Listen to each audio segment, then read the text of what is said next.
In 1994, a private corporation launched a probe into space that contained a living chimpanzee. The chimpanzee was to live its life transmitting data on the physical effects of prolonged space travel. The following year, the corporation responsible was dissolved. All records were destroyed.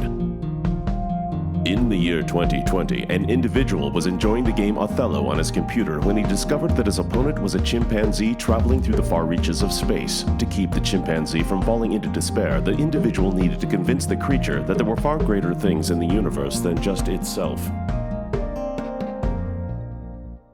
That was the golden voice of Peter Bardo letting you know that there's a chimpanzee out there flying through the heavens in a metal box. Its unearthly trajectory began in 1994, and it is up to us to let it know that there are greater things in the universe than just itself.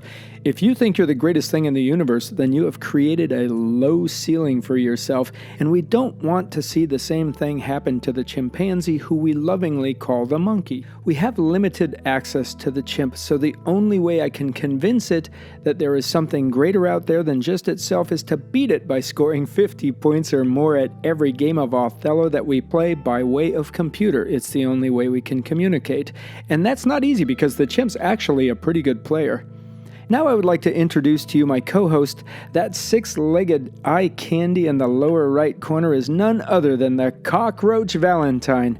When I'm about to make a mistake, the Cockroach Valentine will warn me, and in that way, I'm sure to win with a score of 50 points or higher. Say hi, Valentine. Wow, he did it. He must really like you. Here's how you play Othello. The objective is to surround their dots with your dots, making their dots your dots. Monkey is the white dots. You are the black dots. Monkey will place a dot here. 3 straight lines are created between the new white dot and the pre-existing white dots. The black dots between Monkey's dots now become white dots. Monkey wins. If you cannot make a move, you forfeit a turn. When no one can make a move, the game ends. The person or monkey with the most dots is the winner. That amazing piece of animation that you saw in the upper left corner was created by Forrest Gamble and McKenna Bristow of Asheville, North Carolina. This piece was based on the famous Muybridge horse-in-motion photographs from 1879. Forrest and McKenna created their animation using only pinto beans and black beans. Perhaps Muybridge's horse was a black horse or a pinto. Oh. Because of all records having been destroyed, we don't know what the monkey looks like, so we are going to create our own images of Monkey the Chimp. These images are being created and sent to us by artists from around the globe. Let's welcome our first artist. This one comes from BJ West of San Francisco, California. It's a beautiful image that captures the vastness of space. Let's zoom in and take a look at that monkey. Look at that face. That is beautiful. Thank you so much for being a part of this, BJ, and for trying to make me cry. For this episode, I think we should let the Big Square pick the topic. What's the topic for today, Big Square? The humiliation economy and the assassins of reality. Oh, that's easy, because I received a message. It wasn't an email or text message or phone call or letter or anything like that. I won't tell you how I received the message, but I did receive it. And in the message, I was asked how humiliating a chimpanzee by defeating it was supposed to elevate its spirits. There was no way to respond to that, so I'll tell all of you. And besides, Valentine here seems to be quite taken by you. Humiliating a chimpanzee is never my intention. I am not a humiliationist. But there was a point in my life when I spent a great deal of time in the company of a humiliationist, and I unwittingly, but not innocently, found myself behaving the same way, because secrets and gossip can unite people like nothing else. We'll keep talking about that. Let's play. Round 1. 2-2 and toe-to-toe. 3-3. 4-4. 5-5. Let's break this up. 6-6. Come on, monkey. 7-7 corner. Thank you. That should change things. Humiliation-based entertainment is now a global economy. You can turn on a TV any weekday morning to watch a judge humiliating a defendant or watch an audience scream insults at a pretend panelist, or at night we can watch any number of humiliation-based reality TV shows. Corner. People love humiliation so much, if I take one of these two, he's going to pop one on the other side and it'll be there for good, so we'll let him make that mistake. And the mistake has been made. Thank you very much, Monkey.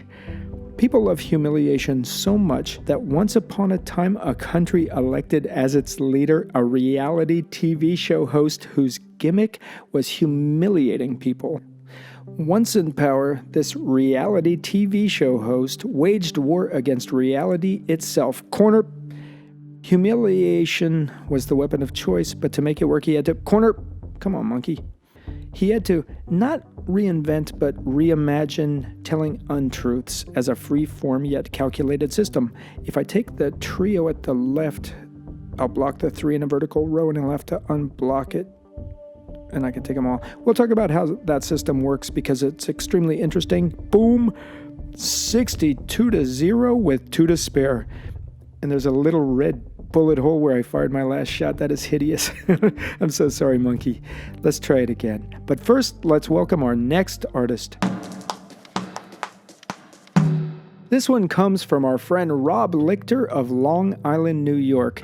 Do you know what I see when I look at this picture? I see a chimpanzee in a spacesuit concentrating on the game Othello. You couldn't have hit the nail on the head any harder than that, my friend.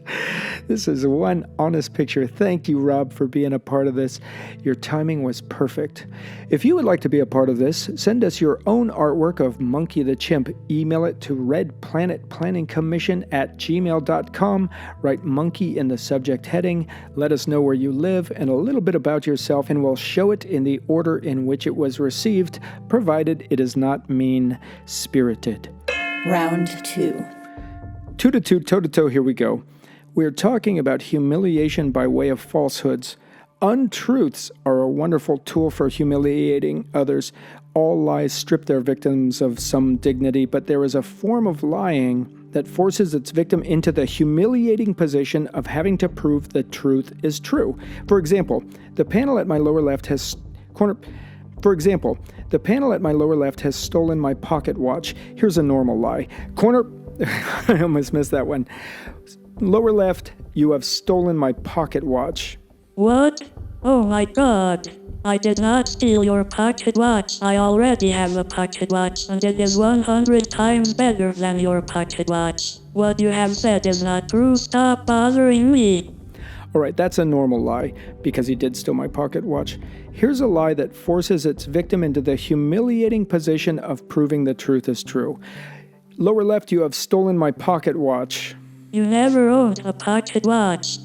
So now, lower left has stolen my pocket watch, and to confront the situation, I have to first prove that I owned a pocket watch. That sounds easy, but to keep me from succeeding, all he has to do is keep hitting me with more and more lies, and each more ridiculous than the last corner. If I have to keep proving the truth is true, my workload becomes staggering. His job is easy because he's working freely outside of the confines of reality. He just has to open his mouth, murder reality, and it becomes my job to bring it back to life. Boom, look at that.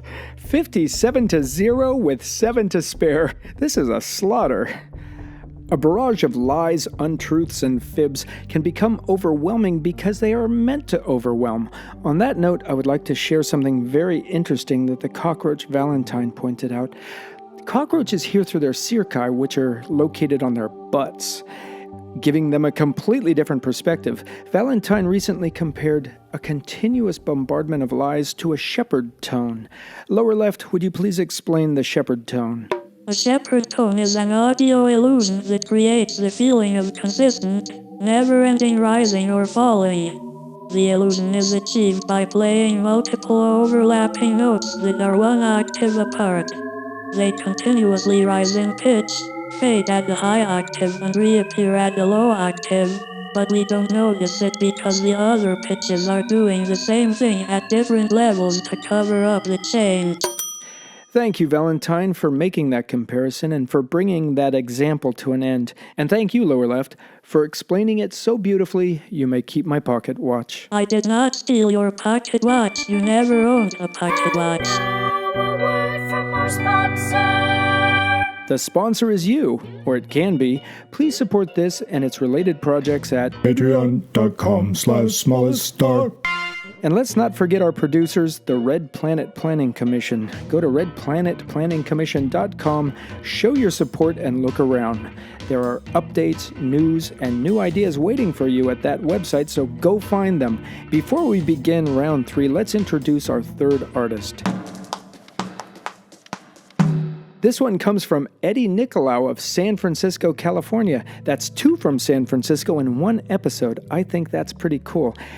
And I also think Eddie's artwork is unbelievably cool. I might be wrong, but it looks to me like years of weightlessness has caused the calcium in that chimpanzee's arms and legs to redistribute itself in its head. Either that, or it's a really smart chimpanzee, or both. Thank you, Eddie. Round 3. 2-2, toe-to-toe, here we go. The opposite of humiliation is dignity. And that's what we're trying to provide. We're not trying to humiliate the monkey. That's why we're not trying to beat the monkey to humiliate it. We're here to let him or her win or lose, see where there's room for growth, and give a chimpanzee a chance to grow. That chimp who we lovingly refer to as the monkey. Corner.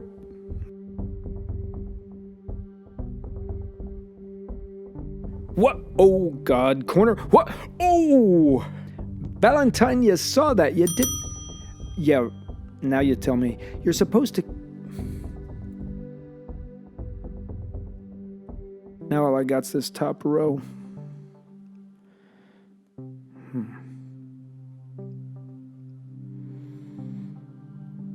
I'll try to cut his efforts in half, like when the North took the Mississippi River and split the Confederate Army in half, and see if we can have the same.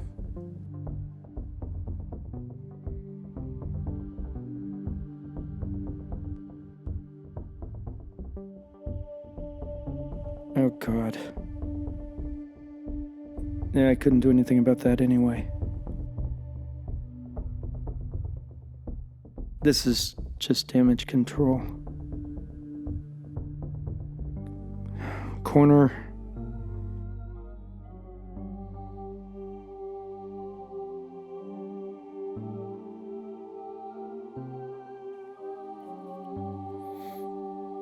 Boom. Done. 31-33. The chimp wins.